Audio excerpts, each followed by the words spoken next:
Pertanyaan berikutnya, apa saja yang menjadi manfaat dari kajian ketenagakerjaan? Apakah maksud pertanyaan ini adalah manfaat dari kajian yang kita lakukan ini? Ya, kalau itu pertanyaannya, mungkin yang harus menjawab adalah Bapak Ibu semua sebagai pribadi-pribadi yang mengikuti kegiatan ini dari batch 1 sampai batch 4. Ya, apakah ada manfaatnya apa enggak kajian seperti ini? Tapi dari sudut pandang saya, kajian seperti ini seharusnya bisa diambil manfaatnya, meskipun tidak detail, karena untuk detail itu membutuhkan waktu yang lama dan effort yang lebih. Seperti yang saya jelaskan, kalau membahas sebuah kasus, kalau mau ngebahasnya detail spesifik, itu nggak bisa melalui kajian umum seperti ini. Jadi harus dibuka dokumennya, diperiksa fakta-fakta hukum yang berhubungan dan sebagainya, dianalisa, baru itu ada justifikasinya yang bisa dipertanggungjawabkan. Tapi dalam kajian-kajian seperti ini, bahasannya tentu bersifat umum, sehingga data-data yang muncul yang diberikan oleh penanya pun datanya sangat terbatas, karena hanya katanya kan. Apakah katanya benar-benar memang terjadi apa enggak kan kita nggak tahu. Oke?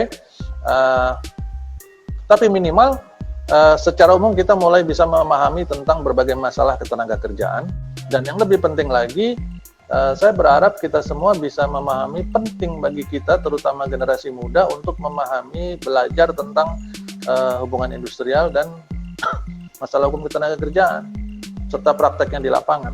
Kenapa ini saya soroti kepada generasi muda, Bapak Ibu?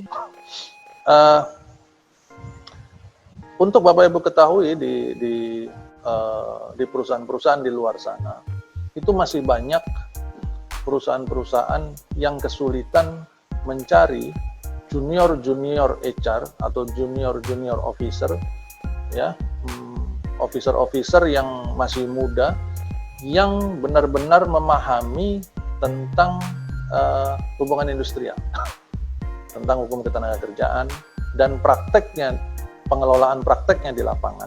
Itu susah sekali.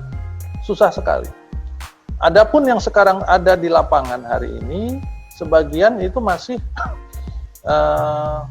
mereka ada Pak di lapangan, iya, memang mereka ada hari ini. Tapi mereka masih kebanyakan masih menggunakan pendekatan negosiasi, ya. Pendekatan negosiasi itu artinya dasar pengetahuan tentang masalahnya nggak perlu tahu, nggak perlu paham, nggak apa-apa. Yang penting berani nego aja.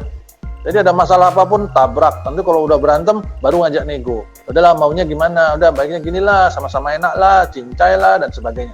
Nah, praktek seperti inilah yang membuat kita menjadi kita menjadi kesulitan dan membuat kondisi hubungan ketenagakerjaan di negara kita tidak berkembang, ya. Sampai dengan hari ini coba lihat isu terbesar di ketenagakerjaan di Indonesia ini, apa sih isu terbesarnya? Masih dalam tataran compliance kan, masih dalam tataran kepatuhan.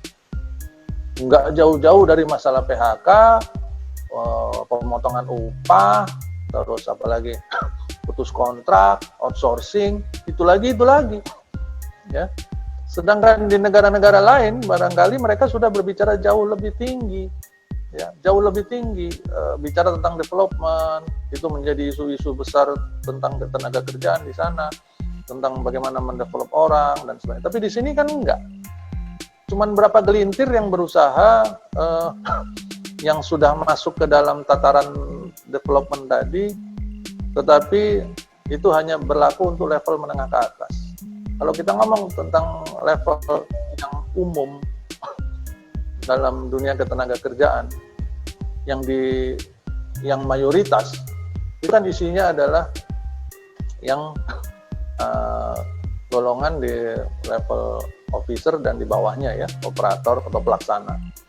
Nah, itu isunya di lapangan, di isu-isu hubungan industrialnya apa? Selalu masalah pengupahan, masalah PHK, masalah kontrak, masalah outsourcing, itu aja. Terus nanti masalah magang, ya, itu aja terus-terusan. Nah, ini yang perlu diperhatikan.